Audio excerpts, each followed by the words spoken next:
ಆತ್ಮೀಯ ವಿದ್ಯಾರ್ಥಿಗಳು ಎಲ್ಲರಿಗೂ ಶಿಕ್ಷಣ ವಾಹಿನಿಗೆ ಸ್ವಾಗತ. ಈ ಒಂದು ವಿಡಿಯೋದಲ್ಲಿ ಇವತ್ತು ನಡೆದಂತಹ NMMS ಎಕ್ಸಾಮ್‌ನ ಪೇಪರ್ 2ಗೆ ಸಂಬಂಧಪಟ್ಟಂತಹ ಕೀ ಉತ್ತರಗಳನ್ನು ತಮಗೆ ತಿಳಿಸ್ಕೊಡ್ತೀನಿ. ಈಗಾಗಲೇ ಜಿಮ್ಯಾಟ್‌ಗೆ ಸಂಬಂಧಪಟ್ಟಂತೆ ಪೇಪರ್ 1ಗೆ ಸಂಬಂಧಪಟ್ಟಂತಹ ಕೀ ಉತ್ತರಗಳನ್ನು ಈಗಾಗಲೇ ಯೂಟ್ಯೂಬ್‌ನಲ್ಲಿ ಅಪ್ಲೋಡ್ ಮಾಡಿದ್ದೀವಿ. ಇನ್ನೂ ಕೂಡ ತಾವು ಅದನ್ನು ವೀಕ್ಷಣೆ ಮಾಡಿಲ್ಲ ಅಂತ ಹೇಳಿದ್ರೆ ಈ ಒಂದು ವಿಡಿಯೋದ ಡಿಸ್ಕ್ರಿಪ್ಷನ್ ಬಾಕ್ಸ್‌ನಲ್ಲಿ ಅದರ ಜೊತೆಗೆ ಎಂಡ್ ಸ್ಕ್ರೀನಲ್ಲೂ ಕೂಡ ಹಚ್ಚಿರ್ತೀನಿ. ಅಲ್ಲಿಂದ ತಾವು ವೀಕ್ಷಣೆ ಮಾಡ್ಬೋದು.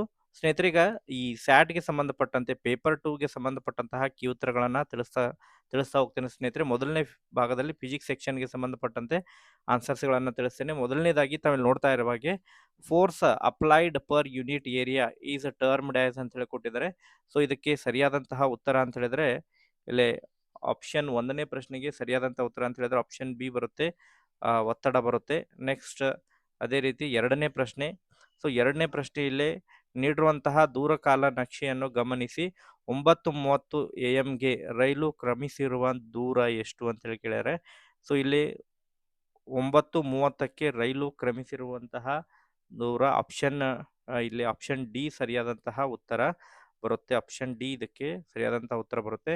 ನೆಕ್ಸ್ಟ್ ಅದೇ ರೀತಿ ನೆಕ್ಸ್ಟ್ ಪ್ರಶ್ನೆಯನ್ನು ಸಾಲ್ವ್ ಮಾಡೋಣ. ಇಲ್ಲಿ 3ನೇ ಪ್ರಶ್ನೆ ತಾವಿಲ್ಲಿ ನೋಡ್ತಾ ಇರುವ ಹಾಗೆ 4 ವಿದ್ಯುತ್ ಕೋಶಗಳನ್ನ ಮತ್ತು ಅದನ್ನು ಬಳಸುವ ಅವಾಹಕ ಹೊದಿಕೆಗಳನ್ನ ತಂತಿಯ ಉದ್ದವನ್ನು ಈ ಕೆಳಗಿನ ಕೋಷ್ಟಕದಲ್ಲಿ ನೀಡಲಾಗಿದೆ ಅಂತ ಹೇಳಿ ಕೊಟ್ಟಿದ್ದಾರೆ. PQRS ಅವಾಹಕ ಹೊದಿಕೆಯಲ್ಲಿರುವಂತಹ ತಂತಿಯ ಉದ್ದವನ್ನು ಕೊಟ್ಟಿದ್ದಾರೆ. ಇವುಗಳಲ್ಲಿ ಅತಿ ಹೆಚ್ಚು ಪ್ರಬಲವಾದ ವಿದ್ಯುತ್ ಕಾಂತವು ಅಂತ ಹೇಳಿ ಕೇಳಿದ್ದಾರೆ. ಸೊ ಇದಕ್ಕೆ ಸರಿಯಾದಂತಹ ಉತ್ತರ ಅಂತ ಹೇಳಿದ್ರೆ 4ನೇ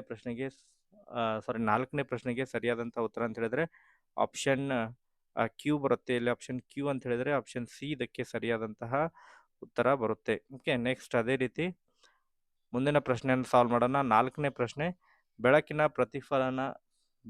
ಪ್ರತಿಫಲನಕ್ಕೆ ಸಂಬಂಧಿಸಿದಂತೆ ಇಲ್ಲಿ ಹೊಳಪು ಮೇಲ್ಮೈನ ಸಂಭವನೀಯತೆ ಅಂತ ಕೇಳಿದರೆ ಸ್ವಭಾವವೆಂದರೇನು ಅಂತ ಹೇಳಿ ಕೇಳಿದ್ದಾರೆ. ಸೊ ಇದಕ್ಕೆ ಮೋರ್ ರಿಫ್ಲೆಕ್ಷನ್ ಲೆಸ್ ಅಬ್ಸಾರ್ಪ್ಷನ್ ಅಂತ ಹೇಳಿ ಕೊಟ್ಟಿದ್ದಾರೆ. ಹೆಚ್ಚು ಪ್ರತಿಫಲನ ಕಡಿಮೆ ಹೀರಿಕೆ ಕಡಿಮೆ ಚೆದುರುವಿಕೆ ಅಂತ ಹೇಳಿ ಕೊಟ್ಟಿದ್ದಾರೆ ಆಪ್ಷನ್ ಎ ಅಲ್ಲಿ. ಆಪ್ಷನ್ ಬಿ ಕಡಿಮೆ ಪ್ರತಿಫಲನ ಹೆಚ್ಚು ಹೀರಿಕೆ ಹೆಚ್ಚು ಚೆದುರುವಿಕೆ. ಆಪ್ಷನ್ ಸಿ ಅಲ್ಲಿ ಹೆಚ್ಚು ಪ್ರತಿಫಲನ ಕಡಿಮೆ ಹೀರಿಕೆ ಹೆಚ್ಚು ಚೆದುರುವಿಕೆ ಅಂತ ಹೇಳಿ ಕೊಟ್ಟಿದ್ದಾರೆ. ಸೊ ಇದಕ್ಕೆ 4ನೇ ಪ್ರಶ್ನೆಗೆ ಸರಿಯಾದಂತಹ ಉತ್ತರ ಅಂತ ಹೇಳಿದ್ರೆ ಆಪ್ಷನ್ ಡಿ ಬರುತ್ತೆ. ಕಡಿಮೆ ಪ್ರತಿಫಲನ ಆದರೆ ಹೆಚ್ಚು ಹೀರಿಕೆಯಾಗಿರುತ್ತೆ, ಕಡಿಮೆ ಚೆದುರಿಕೆಯಾಗಿರುತ್ತೆ. ಸೊ ಆ ಕಾರಣಕ್ಕಾಗಿ ಆಪ್ಷನ್ ಡಿ ಇದಕ್ಕೆ ಸರಿಯಾದಂತಹ ಉತ್ತರ ಬರುತ್ತೆ. ನೆಕ್ಸ್ಟ್ ಅದೇ ರೀತಿ 5ನೇ ಪ್ರಶ್ನೆ ನೀಡಿರುವಂತಹ ಹೇಳಿಕೆಯನ್ನು ಓದಿರಿ ಹಾಗೂ ಸರಿಯಾದ ಆಯ್ಕೆಯನ್ನು ಆರಿಸಿ ಅಂತ ಹೇಳಿ ಕೇಳಿದರೆ ಒಬ್ಬ ವ್ಯಕ್ತಿಯು ಸ್ಕೇಟಿಂಗ್ ಮೈದಾನದ ಮೇಲೆ ಸುಲಭವಾಗಿ ಸ್ಕೇಟಿಂಗ್ ಮಾಡಬಲ್ಲ. ಹೇಳಿಕೆ 1. ಹೇಳಿಕೆ 2 ಮೈದಾನದ ಘರ್ಷಣಾ ಬಲವು ವ್ಯಕ್ತಿಯ ಸ್ನಾಯು ಬಲಕ್ಕಿಂತ ಹೆಚ್ಚಾಗಿರುತ್ತದೆ ಅಂತ ಹೇಳಿ ಕೇಳಿದ್ದಾರೆ. ಸೊ ಇಲ್ಲಿ 2 ಹೇಳಿಕೆಗಳನ್ನು ಕೊಟ್ಟಿದ್ದಾರೆ. ಆಪ್ಷನ್ ಎ ಅಲ್ಲಿ 2 ಹೇಳಿಕೆಗಳು ಸರಿಯಾಗಿದೆ ಅಂತ ಹೇಳಿ ಹೇಳ್ಕೊಟ್ಟಿದ್ದಾರೆ. ಆಪ್ಷನ್ ಬಿ ಅಲ್ಲಿ ಹೇಳಿಕೆ 1 ತಪ್ಪಾದರೆ ಮತ್ತು 2 ಸರಿಯಾಗಿದೆ ಅಂತ ಹೇಳ್ಕೊಟ್ಟಿದ್ದಾರೆ. ಆಪ್ಷನ್ ಸಿ ಅಲ್ಲಿ ಹೇಳಿಕೆ 1 ಸರಿಯಾಗಿದೆ ಮತ್ತು 2 ತಪ್ಪಾಗಿದೆ. ಇಲ್ಲಿ ಆಪ್ಷನ್ ಸಿ ಇದಕ್ಕೆ ಸರಿಯಾದಂತಹ ಉತ್ತರ ಬರುತ್ತೆ. Option C. ನೆಕ್ಸ್ಟ್ ಅದಾದ ನಂತರ 6ನೇ ಪ್ರಶ್ನೆ ಘರ್ಷಣೆಗೆ ಸಂಬಂಧಿಸಿದಂತೆ ಇವುಗಳಲ್ಲಿ ಒಂದು ಹೇಳಿಕೆ ಸರಿಯಾಗಿದೆ ಅಂತ ಹೇಳಿ ಕೊಟ್ಟಿದ್ದಾರೆ. ಆಪ್ಷನ್ ಎ ಮೇಲ್ಮೈನ ಅನಿಯಮಿತಗಳು ಹೆಚ್ಚಾದಂತೆ ಘರ್ಷಣೆ ಹೆಚ್ಚಾಗುತ್ತದೆ. ನೆಕ್ಸ್ಟ್ ಮೇಲ್ಮೈನ ನಿಯತಗಳು ಹೆಚ್ಚಾದಂತೆ ಘರ್ಷಣೆ ಹೆಚ್ಚಾಗುತ್ತದೆ. ಮೇಲ್ಮೈನ ಅನಿಯತಗಳು ಕಡಿಮೆ ಆದಂತೆ ಘರ್ಷಣೆ ಹೆಚ್ಚಾಗುತ್ತದೆ. ಮೇಲ್ಮೈನ ನಿಯತಗಳು ಕಡಿಮೆ ಆದಂತೆ ಘರ್ಷಣೆ ಕಡಿಮೆಯಾಗುತ್ತದೆ ಅಂತ ಹೇಳಿ ಕೊಟ್ಟಿದ್ದಾರೆ. ಸೊ ಇದಕ್ಕೆ ಸರಿಯಾದಂತಹ ಉತ್ತರ ಅಂತ ಹೇಳಿದ್ರೆ ಆಪ್ಷನ್ ಬಿ ಇದಕ್ಕೆ ಸರಿಯಾದಂತಹ ಉತ್ತರ ಬರುತ್ತೆ. ನೆಕ್ಸ್ಟ್ ಅದೇ ರೀತಿ 7ನೇ ಪ್ರಶ್ನೆಯನ್ನು ಸಾಲ್ವ್ ಮಾಡೋಣ. 1 kg ದ್ರವ್ಯರಾಶಿಯುಳ್ಳ ಕಾಯವೊಂದನ್ನು 2 ನ್ಯೂಟನ್ ಬಲದೊಂದಿಗೆ ಮೇಲ್ಮುಖವಾಗಿ ಎಸೆಯಲಾಗಿದೆ. ಪ್ರಯೋಗಿಸಿದ ಬಲವನ್ನು ಅದೇ ದಿಕ್ಕಿನಲ್ಲಿ ದ್ವಿಮುಖಗೊಳಿಸಿದಾಗ ಆ ಕಾಯವು ಅಂತ ಹೇಳಿ ಕೊಟ್ಟಿದ್ದಾರೆ. ಆಪ್ಷನ್ ಎ ಅಲ್ಲಿ ಅದರ ಚಲನೆಯ ದಿಕ್ಕನ್ನು ಬದಲಾಯಿಸುತ್ತದೆ. ಆಪ್ಷನ್ ಬಿ ಮೇಲ್ಮುಖ ದಿಕ್ಕಿನಲ್ಲಿ ಚಲನೆಯನ್ನು ಮುಂದುವರಿಸುತ್ತದೆ. ಆಪ್ಷನ್ ಸಿ ವಿರುದ್ಧ ದಿಕ್ಕಿನಲ್ಲಿ ಚಲಿಸಲಾರಂಭಿಸುತ್ತದೆ. ಆಪ್ಷನ್ ಡಿ ಅಲ್ಲಿ ದ್ರವ್ಯರಾಶಿ ದ್ವಿಗುಣಗೊಳ್ಳುತ್ತದೆ ಅಂತ ಹೇಳಿ ಕೊಟ್ಟಿದ್ದಾರೆ.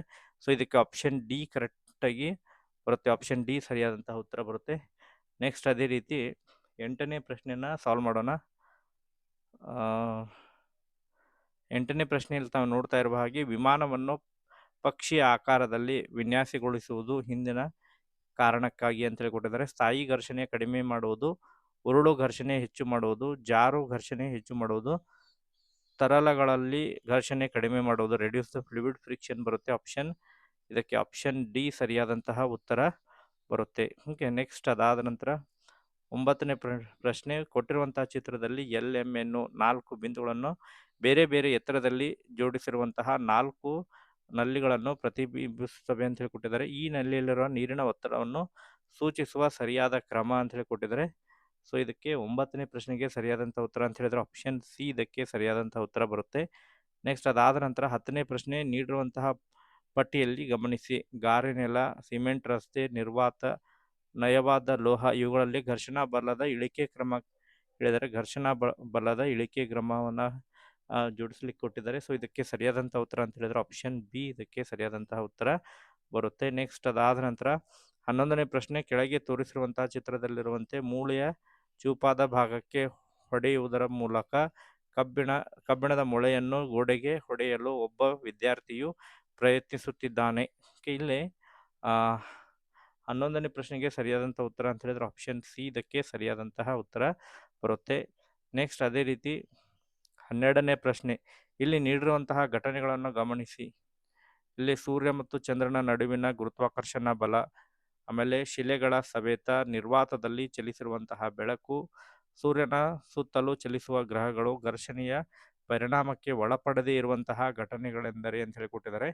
ಸೊ ಇದಕ್ಕೆ ಸರಿಯಾದಂತಹ ಉತ್ತರ ಅಂತ ಹೇಳಿದ್ರೆ ಆಪ್ಷನ್ 12ನೇ ಪ್ರಶ್ನೆಗೆ ಆಪ್ಷನ್ ಬಿ ಇಲ್ಲಿ ಸರಿಯಾದಂತಹ ಉತ್ತರ ಬರುತ್ತೆ. ನೆಕ್ಸ್ಟ್ 13ನೇ ಪ್ರಶ್ನೆ 13ನೇ ಪ್ರಶ್ನೆ ರಸಾಯನಶಾಸ್ತ್ರಕ್ಕೆ ಸಂಬಂಧಪಟ್ಟಿದ್ದಾವೆ. ಅದನ್ನು ಮುಂದಿನ ಒಂದು ವಿಡಿಯೋದಲ್ಲಿ ಕೂಡ ತಮಗೆ ತಿಳಿಸ್ಕೊಡ್ತೀನಿ ಸ್ನೇಹಿತರೆ. ಸೊ ಈ ಒಂದು ವಿಡಿಯೋದಲ್ಲಿ ಇಷ್ಟೇ ಇನ್ಫಾರ್ಮೇಷನ್ ಇರೋದು. Okay, thank you for watching this video.